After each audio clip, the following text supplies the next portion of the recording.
Vau ensejar de vos a Katsame, que és difícil, eh? Perquè... Què és el rastelet, guaito? Te fotere giù? No, l'aiviglio in no. Là. Van tornar darrere.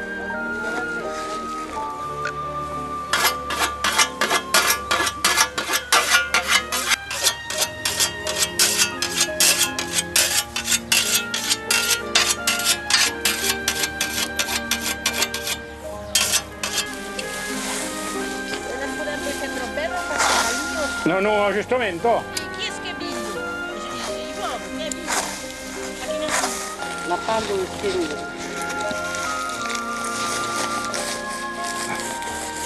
Faccio io plan giù. Ammaccare.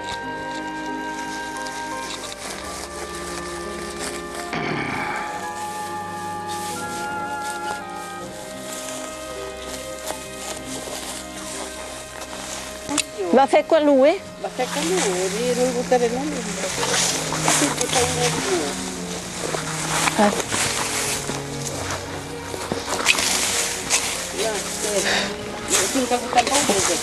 È pulite? Ouais, è pulite. C'è, butto nasino qui. Va là, va là, va là. Troppa schietta. Va là, va là. È scurto la palla.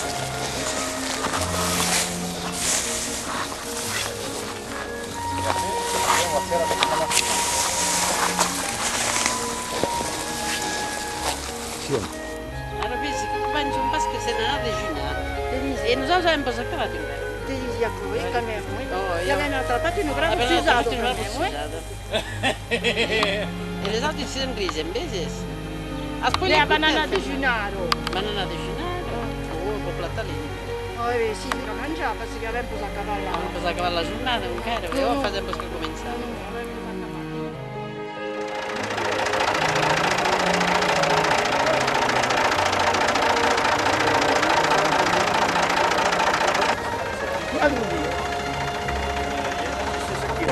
Ah, le porti? È un po' pieno. N'hi ha per, és più facile.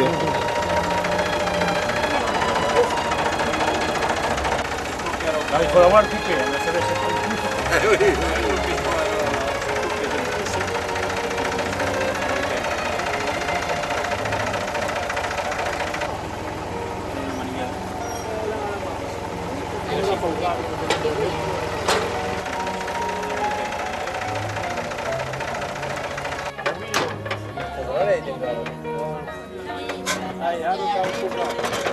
que mantenir si vamos a venga vin un drau.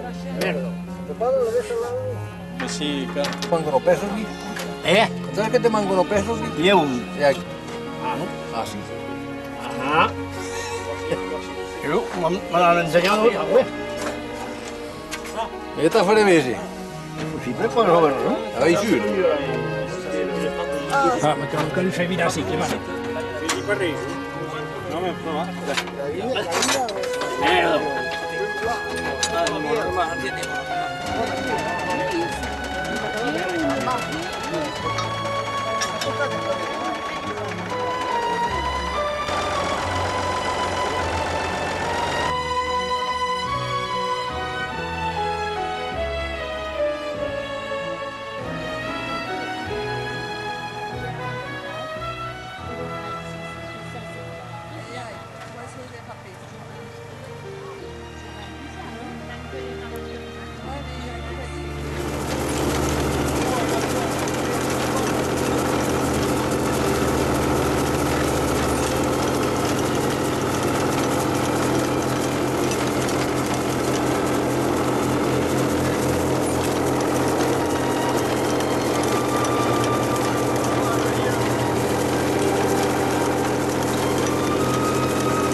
On la met côté mauvais temps. Deve ma c'entenga io.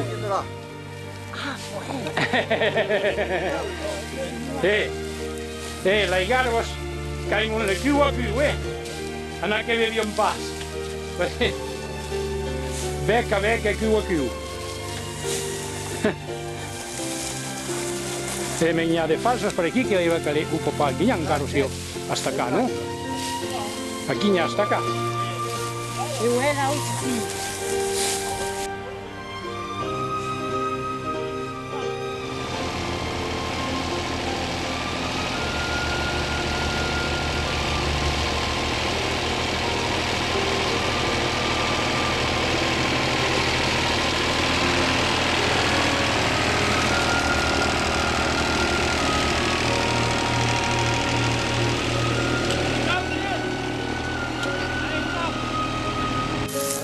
Las calmerillos me van mutar de sus.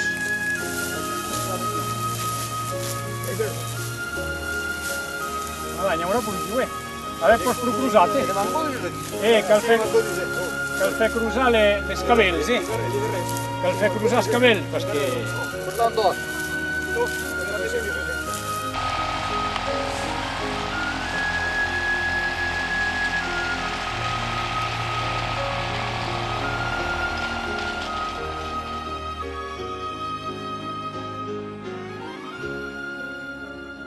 tutto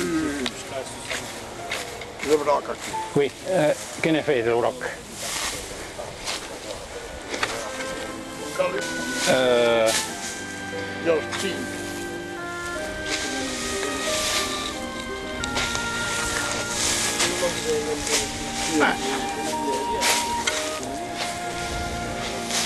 Che per buttare sì vuole vedere. Ehi!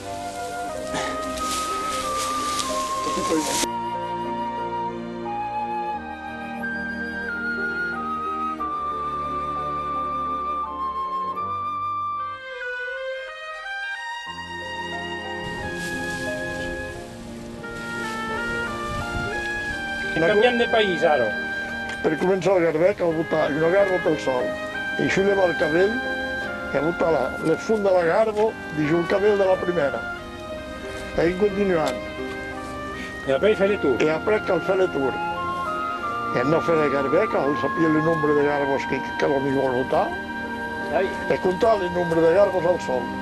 Hi ha una relació entre el nombre de garbos a botar i le tour? Oui, hi ha una relació que amb el nombre de la garba del sol conegui la quantitat del garbè. Ah, voilà. Qui compró això? Pas un sac, qui compró així avui. Conegui la quantitat de garbos que hi va botar. Així havíem 450 o 60 garbos, no sé? 640 garbos. 640 garbos. 640 garbos, sabia que allò botar.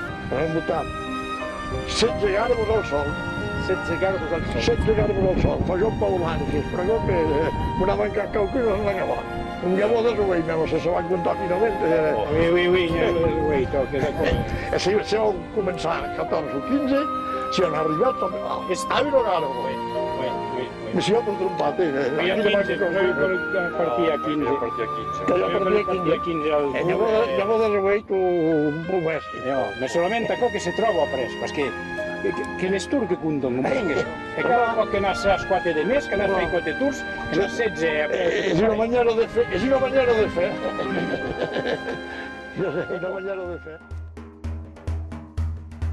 Laila, laira, laira, la la laira, laila. Arroyos callotum taileni, arroyos callotum taileni. Les graines de blé de le ramelon. C'était un certain temps. Récupérer un sac de graines de blé, c'était un peu compliqué. Il fallait attendre un certain moment. Le blé tombait évidemment dans l'eau. Comme pour récupérer les derniers grains qui restaient sur les épis.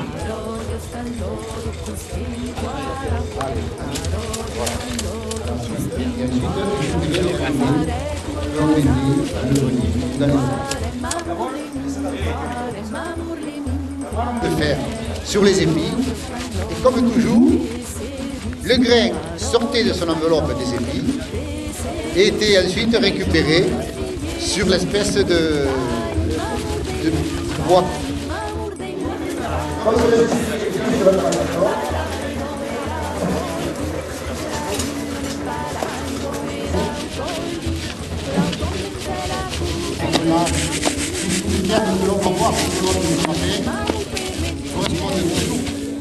Comment tu fais ça? Il faut aller au bout? Non, tu la mets au fond. Il faut que ça se calme bien. C'est ça que... Les grattes qui sortent effectivement de son enveloppe.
si on veut le dépiquer complètement, il faut arrêter, retourner un peu et repasser, parce qu'il en reste toujours un petit peu. Mais bon, c'était une manière. Et puis il faut dire qu'à l'époque, ils avaient quand même des variétés de blé qui étaient, comment on dit en plateau, des granadissos.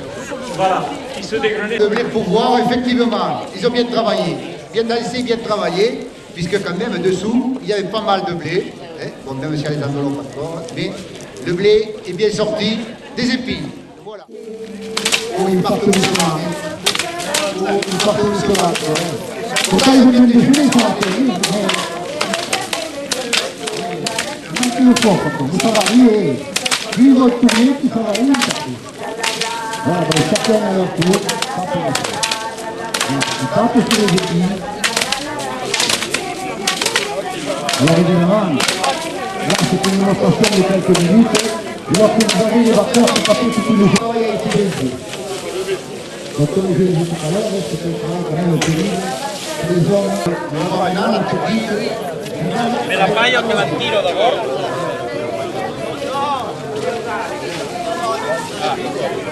On va donner de la technique. Ils sortent du bac. Ils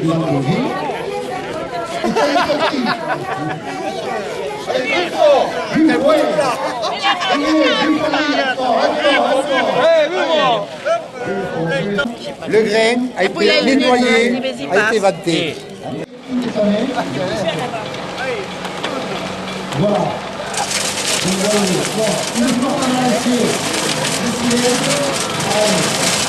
on entoure les pierres de lait et on va tomber.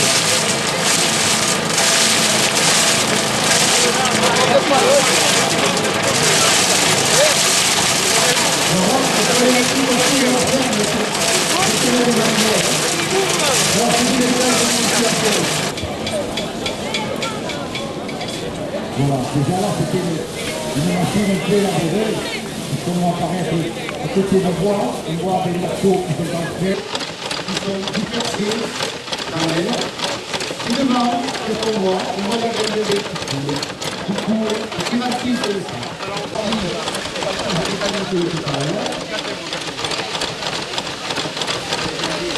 Voilà. On verse au-dessus, directement au-dessus. Et ensuite, à l'arrière, vous voyez les endroits, les saletés qui sont dispersés dans l'air. Finalement, qu'est-ce qu'on voit? On voit la graine de lait qui court. Aussi, une fois qu'elle est lancée, peut-être ça va tout seul. Donc tout seul, la lance.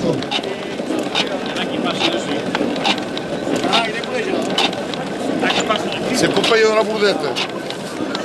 Le moulin de Pagnou. Activé par pompe.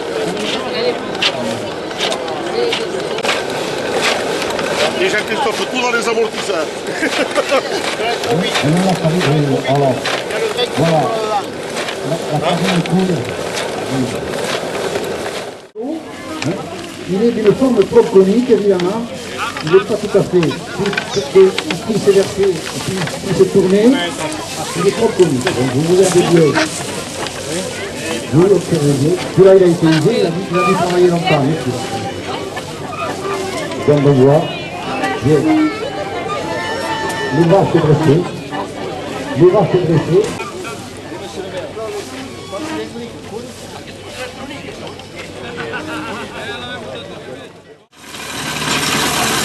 Bonjour à tout le monde avec ceux qui étaient là ce matin.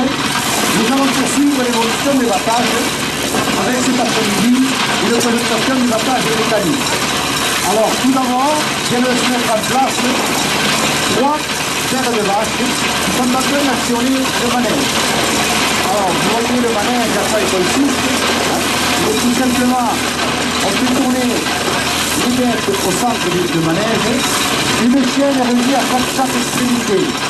Et cette chaîne est reliée à une batteuse que vous voyez en train de tourner. On enfourne dans cette batteuse les germes de blé. Et ensuite, on voit au bout de cette batteuse sortir d'un côté la paille et de l'autre côté on voit le tête de blé qui tombe avec les granules, avec toutes les saletés. Alors ça, c'est... vous comprenez pourquoi on l'appelle le manège, hein?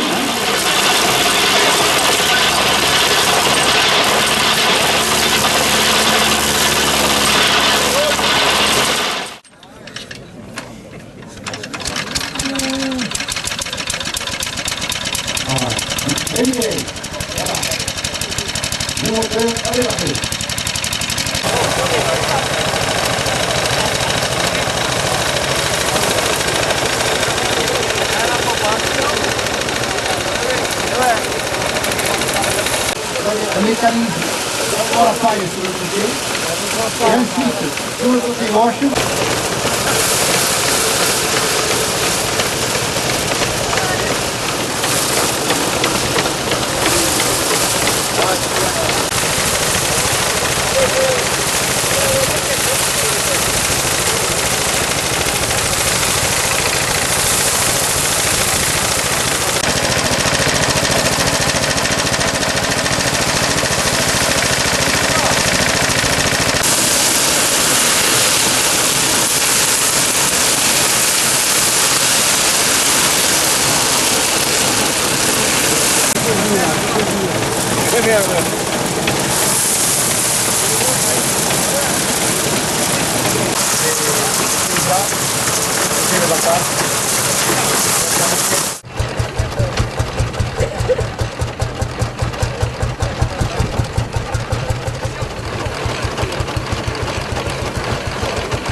Que les manèges sur la fête, ça.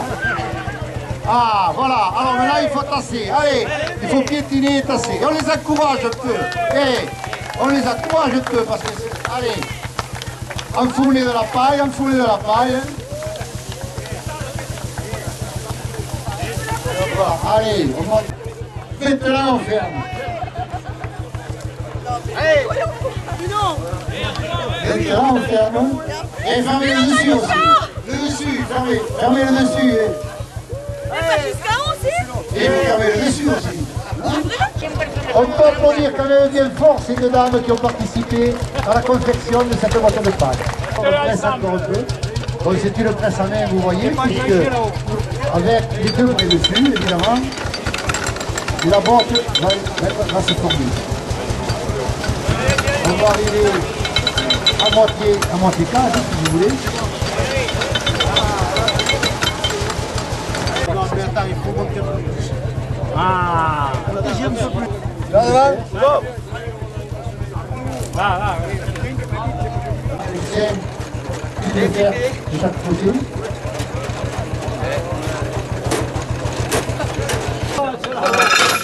Ah, c'est bon.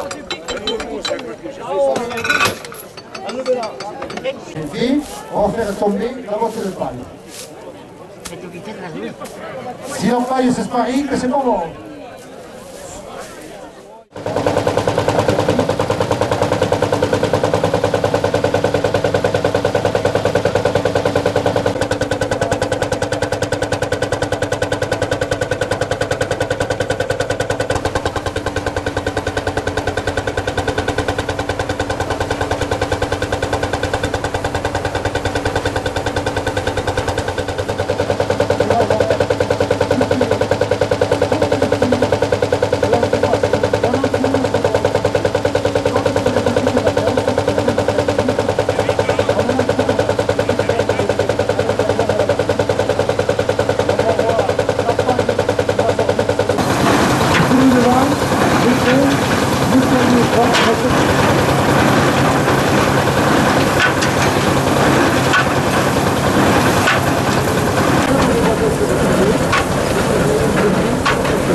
Ouais, mais je peux prévenir si jamais.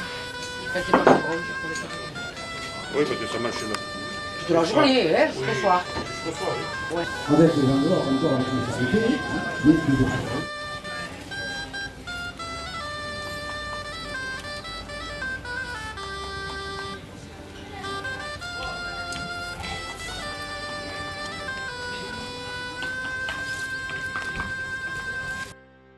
Figlieto schezza marida, figlieto schezza marida, sapete non ha nispasta ne vado, c'hai non faranno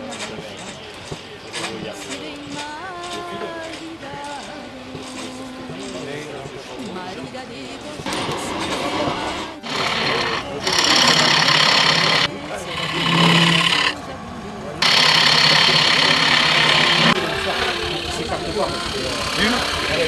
Non. Non. Ouais. Tu as pas mis la rouge? Si on peut mettre. Mais de la bleue.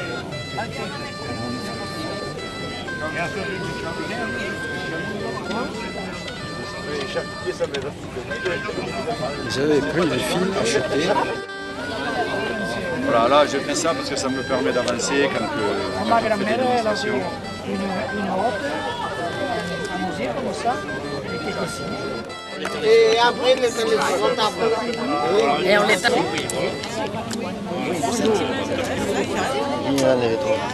J'étais venue.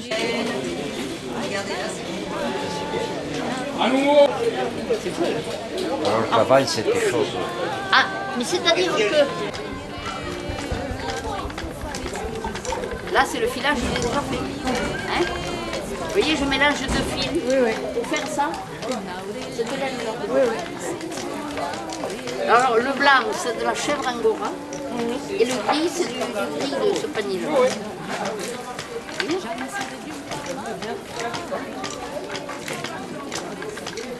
Alors là on s'amuse.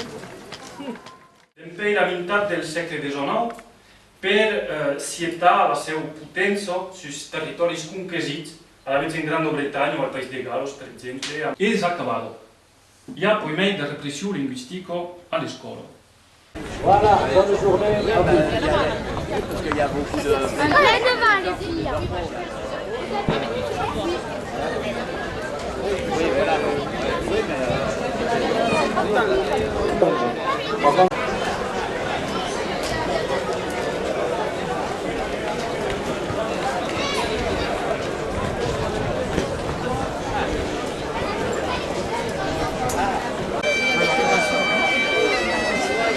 D'accord.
Et voilà, on est devant un groupe de tracteurs allemands.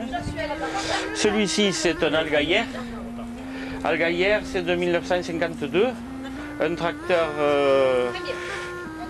monocylindre diesel, utilisé bien sûr sur des petites exploitations. Donc ce tracteur, il appartient à monsieur Lager de la Grande-Borde à Mirepoix et il a été restauré par Gérard Bousquet, collectionneur à Mirepoix également. Alors celui-là, c'est un Dutz. Dernier modèle de Dutz avant-guerre, avant la Deuxième Guerre. C'est un monocylindre diesel, démarrage à la mèche. Et il a appartenu à M. Doudiès de Belpech et il appartient à Jean-Christophe Mariot. Un trésor du groupe, l'Anomac WD, 85 ans, 1928. Il est dans la même famille depuis qu'il a été acheté neuf à Belpech par le monsieur Calmet.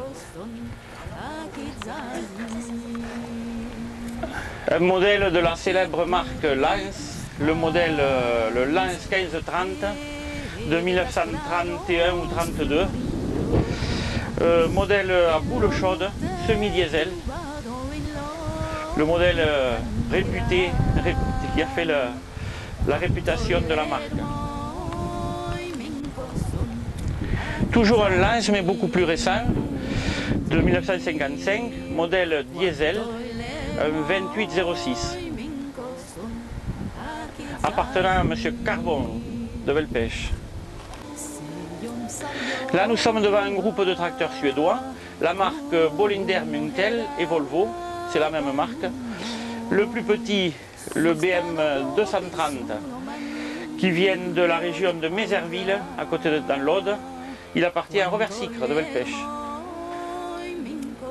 Voilà, c'est un modèle diesel à 2 cylindres. Contrairement à son voisin, qui est un 3 cylindres. Alors celui-là, il est rouge, parce qu'il est un peu plus récent, tout simplement. Il est du début des années 60. Et il appartient à notre ami Clément Ferré. Voici les deux mêmes, deux BM 55 chevaux, de 1952. L'un à Clément Ferrin, je crois qu'il vient du Gers, et le deuxième de notre ami André Soula, qui est le tracteur d'entrepreneur de battage de la vallée de l'Ers. Là, ce sont deux tracteurs Zetor, c'est une marque tchèque. L'un, un 2 cylindres diesel de 1950 à 55-57, et l'autre 4 cylindres, 55 chevaux, Super 550. Ils appartiennent à Clément Ferrin. Ici, nous sommes dans la famille Someka. Le célèbre DA50, qui est le premier Someka fabriqué en France, de 1952-53. Or, à cette époque-là, la gamme Someka n'avait qu'un seul tracteur. Donc, les concessionnaires vendaient également du Stier, qui est ici, c'est un tracteur autrichien, tracteur bicylindre, il en existe un monocylindre, qui complétait ainsi la gamme vers le bas. En attendant l'arrivée des célèbres Fiat venus d'Italie, à partir de 1954, voici un modèle, un 25R, 25 chevaux, 4 cylindres diesel, qui lui vient d'Italie pour compléter aussi la gamme Someka. Maintenant, nous sommes devant des tracteurs de marque française. Et une marque, l'une des plus célèbres de France, c'est la société française Vierzon. Voilà deux modèles très anciens, des modèles avant-guerre, le H1 et le H2. L'un fait aux alentours de 40 chevaux, l'autre aux alentours de 32-35 chevaux. Ce sont des tracteurs à boule chaude, semi-diesel, monocylindre, 2 temps. L'un est chaussé sur fer, l'autre sur pneus, ce qui montre qu'à cette époque-là, déjà, on connaissait les deux versions. Alors ce modèle H1 est un tracteur ariégeois. Il a été acheté neuf par M. Donat de Saverdun, entrepreneur de battage, et il est actuellement la propriété d'André Soula, collectionneur. Celui-ci est un tracteur au doigt. Il vient de chez M. Pinel, concessionnaire à Castelnaudary, et il en est toujours le propriétaire. Encore une société française, le modèle FV1, qui a remplacé le H1, qui est un modèle d'après-guerre. Celui-ci est de 1947, il y en a eu entre 1947 et 1950. 40 chevaux. Il appartient à Gérard Bousquet de Mirepoix.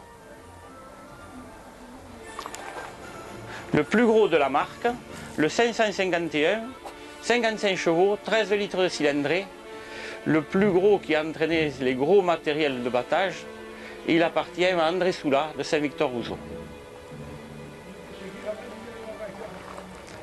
Après le plus gros, le plus petit de la famille, le 201, 20 chevaux, toujours monocylindre, toujours à boule chaude, semi-diesel, de 1956. Encore une marque française très connue, la marque Renault. Voici le modèle PE de 1925, environ 20 chevaux, qui appartient à Clément Ferré. À côté de lui, le modèle 304, premier modèle après-guerre, première série Renault après-guerre, qui est un moteur 85, qui a bien connu chez Renault, et qui initialement sortait avec un seul phare. Voilà, il n'avait que celui-ci. Et puis, bien plus jeune, dans la famille, le Super 3, moteur 2 cylindres diesel MWM, qui appartient à l'association de l'UDAC. Deux tracteurs français encore, de la marque Vendeuvre, aujourd'hui disparus. Ce sont deux petits tracteurs, les deux pratiquement plus petits de la gamme. L'un de 1952-53, refroidi par eau, il fait 18 chevaux. Et l'autre, c'est la série 500, beaucoup plus récente, 1957. C'est le petit, 14 chevaux. Ici, nous sommes devant un groupe de tracteurs de marque anglaise. Et bien sûr, nous avons là le Fiat Marshall, tracteur monocylindre, qui a été emblématique dans les années 50-55, notamment pour le travail de battage. Très connu dans la région de l'Alaise. Ici, ce sont deux tracteurs de marque Forson, Ford, qui viennent de la marque Ford, Ford et Son, Ford et Fils, dont un est d'avant-guerre et l'autre après-guerre. Ils sont construits sous la même forme, mais un plus moderne que l'autre, puisqu'il y a eu l'arrivée des pneumatiques. Nous arrivons devant un groupe de tracteurs de marque américaine. Ici, nous avons une grande marque qui aujourd'hui a pratiquement disparu, un Massey Harris, d'une puissance de 55 chevaux, qui fonctionnait suivant le moteur, soit pétrolier, soit diesel.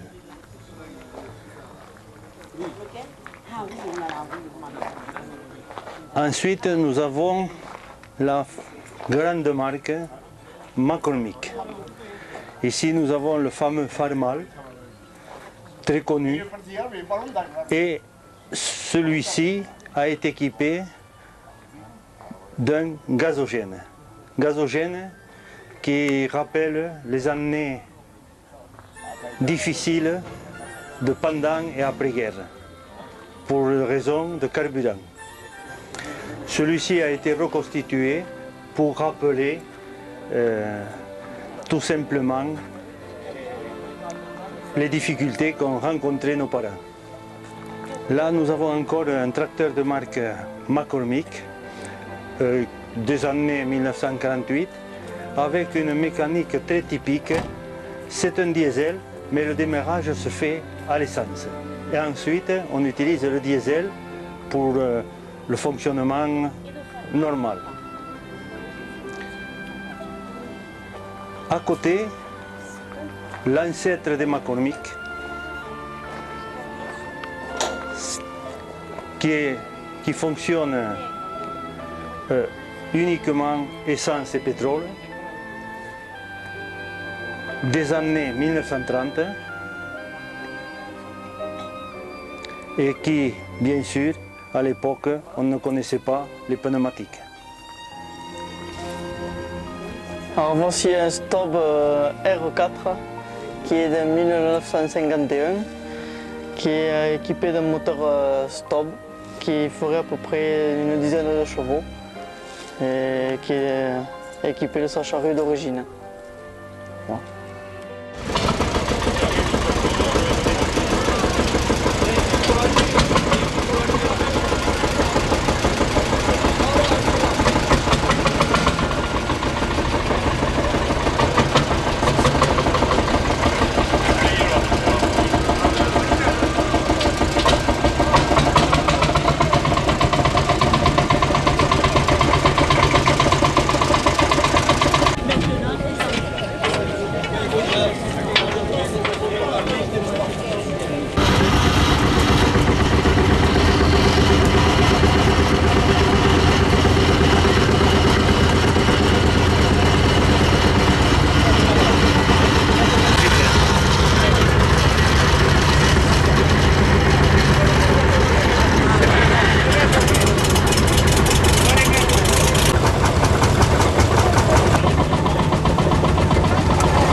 Le Grégo.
Oscar,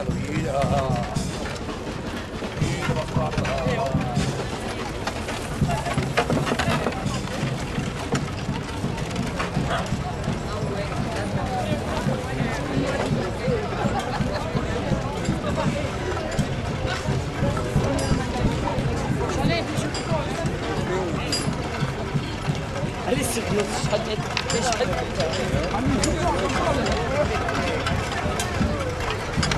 Oh!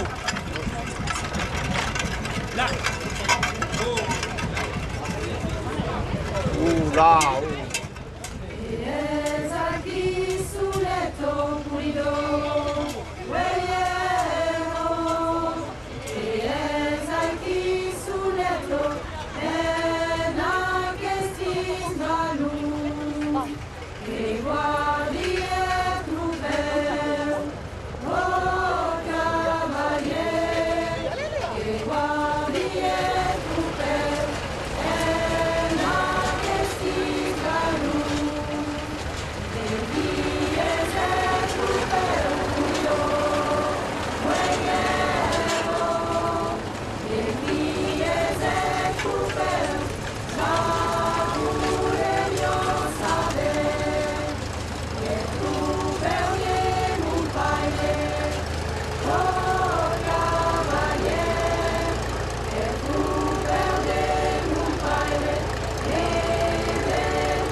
racconti di Donzelu, che tu amante, tu lindo bestios, che fanno storia per tutti la mansione.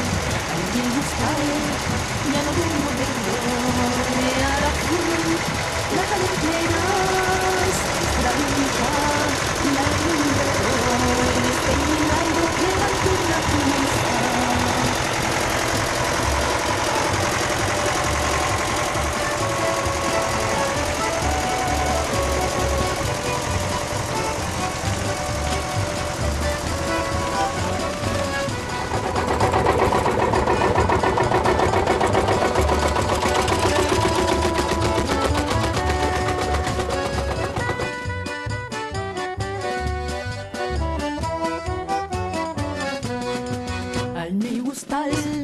Y hay unos fennetos, les bombes blancs que van a estar y le barán de las canzonetos, les painaral que van a faire rouler n'ya qu'à les vistos que du grejón et al canto van a lucalfo can de charra la neit entiero e n'ya